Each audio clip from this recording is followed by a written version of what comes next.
और सीरिया में अंतरिम सरकार बनने के बाद अभी तक हालात सामान्य नहीं हुए। अब सीरिया एक नए संकट में घिर गया है। सीरिया में फिर से गृह युद्ध के आसार बन रहे हैं, क्योंकि असद सरकार के खिलाफ लड़ने वाले विद्रोही गुट एकजुट नहीं हो पा रहे, बल्कि वो अलग अलग इलाकों पर कब्जे का दावा कर रहे हैं। जबकि दूसरी तरफ तुर्की और इजरायल ने भी सीरिया में कब्जे के लिए सेना लगा दी है।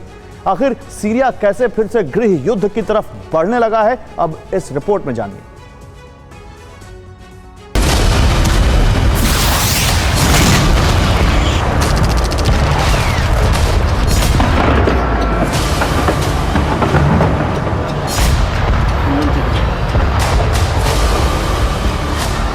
असद के सीरिया छोड़कर जाने के बाद हयात तहरीर अल शाम यानी एचटीएस की अंतरिम सरकार बन गई है।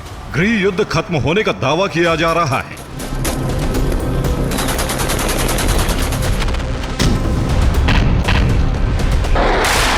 विद्रोही गुट जश्न मना रहे हैं। अंतरिम सरकार ने असद से जुड़ी सारी संपत्ति और प्रशासनिक अधिकार अपने कब्जे में ले लिए हैं।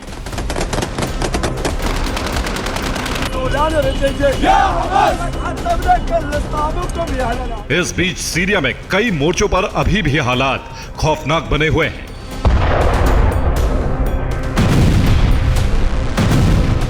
दक्षिणी सीरिया में इजराइल गोलन हाइट्स का विस्तार करने के लिए सेना तैनात कर चुका है, जबकि उत्तरी सीरिया बॉर्डर के इलाकों पर कब्जा करने के लिए तुर्की ने सेना लगा दी है, जो पीकेके के ठिकानों पर हमले कर रही है।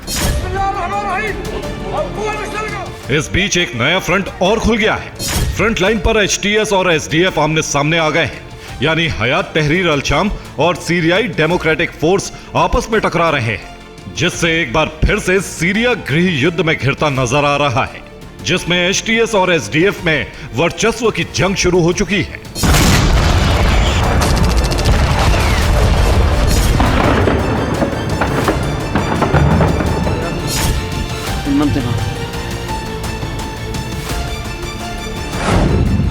और ये जंग एक कुर्द नियंत्रण वाले इलाके को लेकर है, जहां उत्तर और पूर्व में सीरिया के करीब 1/3 हिस्से पर अपना कंट्रोल रखता है और कई सालों से कुर्दिस्तान बनाने की मांग कर रहा है।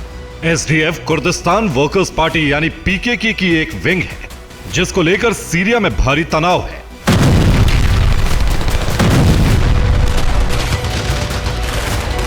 पीकेके कहीं कब्जा न कर ले, इसीलिए तुर्की ने एचटीएस के साथ हाथ मिला लिया है, जिससे पीकेके और एचटीएस में जंग शुरू होने के आसार बढ़ गए हैं।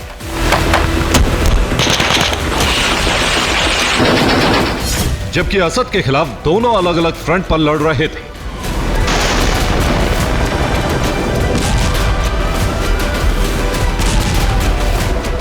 अब सवाल उठ रहा है कि अमेरिका किसकी तरफ झुकेगा, क्योंकि एचटीएस और एसडीएफ दोनों को ही अमेरिका समेत नाटो का समर्थन प्राप्त है। जबकि तुर्की और अमेरिका के संबंध भी अच्छे हैं, लेकिन तुर्की के रूस के साथ मिल जाने से सीरिया में परिस्थितियां बदल रही हैं, क्योंकि रूस भी एचटीएस से अपने सैन्य बेस वहां रखने के लिए तालमेल बिठा रहा है।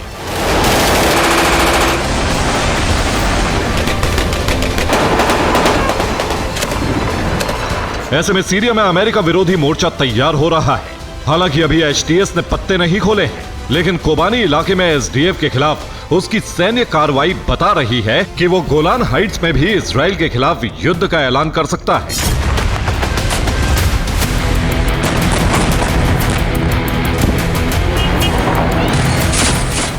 ऐसा हुआ तो सीरिया को फिर से गृह युद्ध की आग में घिरने से कोई नहीं रोक सकता, क्योंकि एचटीएस के सामने भी वही परिस्थितियां बनती जा रही हैं जो असद के सामने थी।